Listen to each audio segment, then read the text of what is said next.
정말 해서는 안 될 말이 있죠. 바로 숨 넘어가기 직전의 사람, 죽어가는 사람 앞에서 가치가 없다라고 인정할 때에 그 사람에 대해서는 관심은커녕 그냥 무시하고 넘어가는 경우가 있습니다. 혼잣말로 아니 괜히 건드려서 개값을 물어줄 일이 있느냐, 이런 말 절대로 해서는 안 되고, 이런 조롱 섞인 말이지만은 해서는 안 됩니다. 얼마나 모욕적인 말입니까? 해서는 안 될 말이고, 또 이런 모욕적인 말을 들어서도 안 된다, 이런 말씀을 먼저 드립니다. 깜나라 조진국 시간입니다. 그런데 매를 본다, 이런 말도 있지 않습니까? 하지 않아도 될 말을 굳이 말을 만들어서 어디에서 들었노라 하면서, 그것도 자신 있는 말도 아니고 근거 있는 말도 아닌데, 가만히 있어도 될 일인데 말을 만들어서 화를 자초하는 그런 경우가 우리 정치판에서는 아주 흔하디 흔한 그런 얘기들 아니겠습니까? 물론 자신을 키워보려고 덩치를 키워서 큰 정치인을 만들겠다라는 그 뜻 자체까지 우리가 무시할 필요는 없겠지만은, 자기를 나타내려는 정치적인 발언이 거의 대부분이지만은 그래도 확실한 근거를 가지고 말을 해야 되지 않겠습니까? 얼마 전에 3.1절 때에 이재명이 그 집회에서 근거도 없이 나를 연평도 꽃게밥을 만들려고 한다, 밑도 끝도 없는 그런 얘기를 했습니다. 그런데 내가 지금은 살아서 다행이고 행복하다, 이런 얘기를 했었습니다. 연평도 꽃게밥, 뜬금없이 자기를 김대중이 박정희 대통령 시절에 납치 암살해서 수장을 시키려고 했었다는 그 정치적인 그 사실 자체가 확인되지도 않고 있는데, 그 말을 인용해서 이런 발언을 했습니다. 그리고 며칠 후에는 자기를 감방에 넣으려고 비명계와 검찰이 짜고서 체포 동의안을 가결시켰는데 이것은 음모설이었다, 2년 전의 얘기를 끄집어내면서 또다시 연평도 사건에 이어서 이런 발언을 했습니다. 그러면서 하는 얘기가 소름이 끼칠 그런 발언 아니었었습니까? 나를 정말로 싫어하는 자가 누구인지 그것을 알아보려고 내가 미끼를 던졌다. 얼마나 소름 끼치고 무서운 말입니까?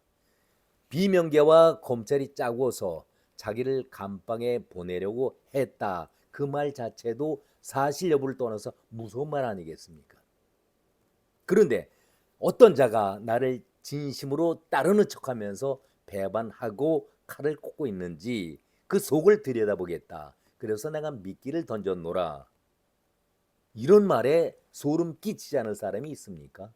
정말 무서운 이재명 아니겠습니까? 악마가 따로 없습니다.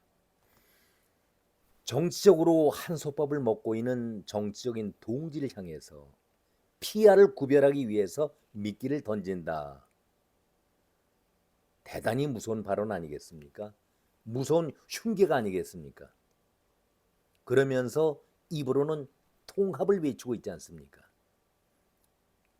내실은 남아있는 비명계의 그 싹까지도 싹 밟아버리겠다, 짓밟아버리겠다, 그래야 내가 산다, 그런 얘기 아니겠습니까? 왜 이럴 때에, 그렇다면 비명계의 큰 사람들이라고 자칭 얘기하고 있는 김경수, 김부겸, 김동연을 만나서 겉으로는 웃음을 띄우면서 악수를 보내고 있을까? 이해가 가지 않은 얘기 아니겠습니까? 비명계를 만나서 이런 발언을 터뜨리면서 또 2년 전에 자기를 감옥에 보내려 했었던 진짜 비명계를 가려내겠다, 그것을 2년 후에 바로 또다시 얘기를 꺼내는 이유를 저는 이해할 수가 없었습니다. 항소심 재판이 다가오니까 정말 긴장을 해서 이런 발언을 하고 있는 것인지, 아무리 머리를 써도 항소심 재판은 권순일이, 유창훈이, 김동연이 아니라 제대로 된 임자 판사를 만난 듯 보이게 되니까 빠져나갈 구멍이 보이지 않았던 것이죠. 정신 빠진 이재명을 보는 듯한 그런 느낌입니다. 마치 자기 형님을 강제 입원시키려고 얼마나 애를 써왔습니까? 그래서 형수에게 쌍욕까지 했던 것이 이재명 아니었었습니까? 오늘 박지원이 민주당 대변인 황정화가 또 한마디씩 거들었는데 그 내용을 한번 살펴보도록 하죠. 박지원이 한 얘기입니다.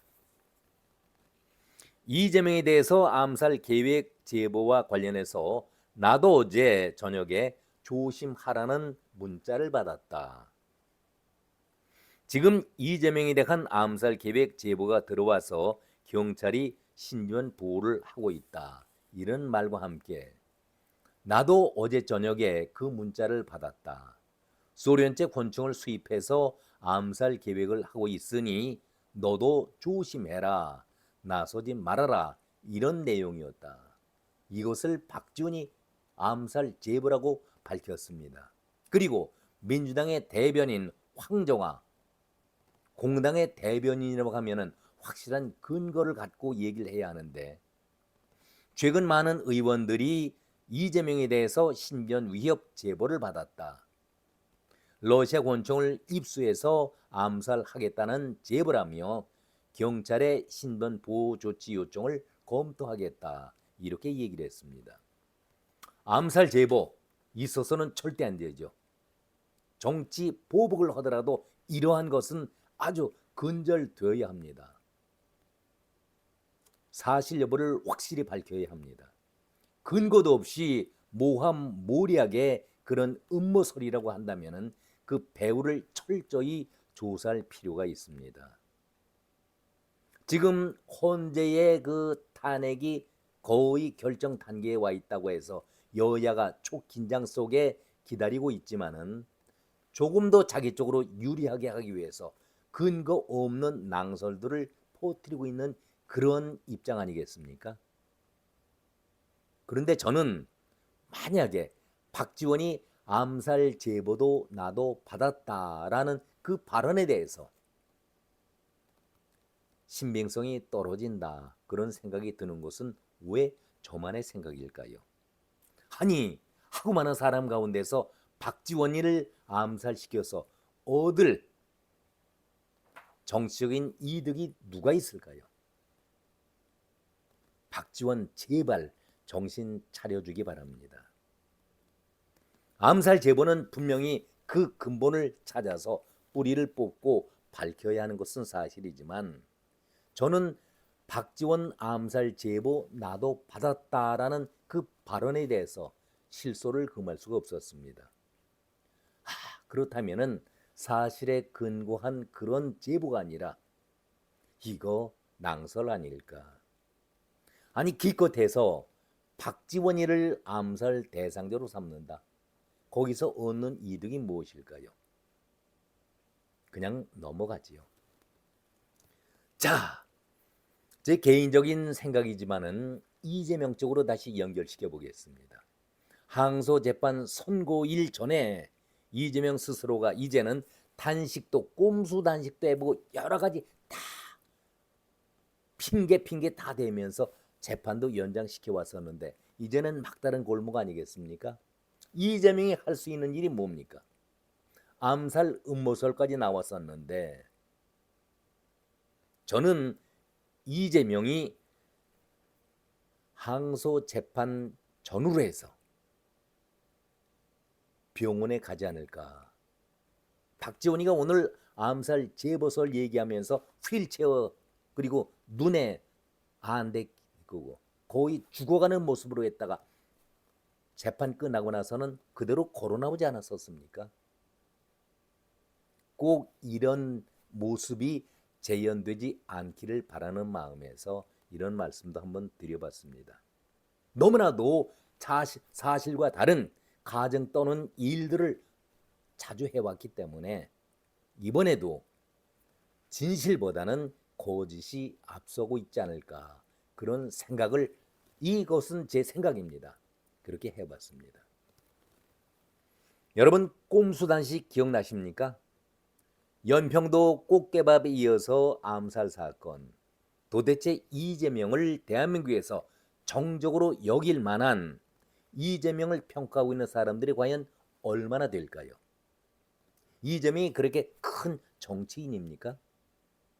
두고두고 골칫거리고 화근이 된다, 이런 생각을 갖고 있는 분들이 더 많으리라고 저는 생각을 합니다. 엊그제도 말씀드렸습니다마는 권순일 이자가 법복을 입고서 이완영처럼 역적과 매국노 역할을 한 것이 이 나라 정치의 퇴보를 이끌어온 원흉 아니겠습니까? 왜들 이럽니까? 저는 이러한 일련의 사태를 보면서 음모설이다, 암살이다, 배후설이다, 이런 얘기를 보면서 앞서 말씀드렸습니다마는 탄핵 정국을 조금 더 이어가서 선거판까지 이끌어 보겠다라는 그런 정치적인 잘못이 이루어진다라면, 설령 그것이 선거판으로 이어진다 하더라도 그런 사람 지도자감 자격이 있는 사람입니까? 우리가 봄철이 되면은 너나 할 것 없이 집들이 묵은 때 벗겨내고 쌓여있는 먼지 털어내고 대청소를 실시합니다. 이유여를 불론하고 이제는 국회가 대청소를 할 시기에 와 있습니다. 우리 모두가 가정에서 봄철 맞이 대청소를 하듯이 국회 거의 범죄 동원의 집단 아니겠습니까? 지금 뭐들 하고 있습니까? 단식과 삭발, 그리고 거리에다 텐트 치고 국회를 비워놓고 외부에서 활동하고 있지 않습니까? 그렇다면은 이참에 국회가 봄맞이 대청소를 해야 되지 않을까, 저는 그런 생각을 가져봅니다. 오늘은 여기까지입니다. 고맙습니다.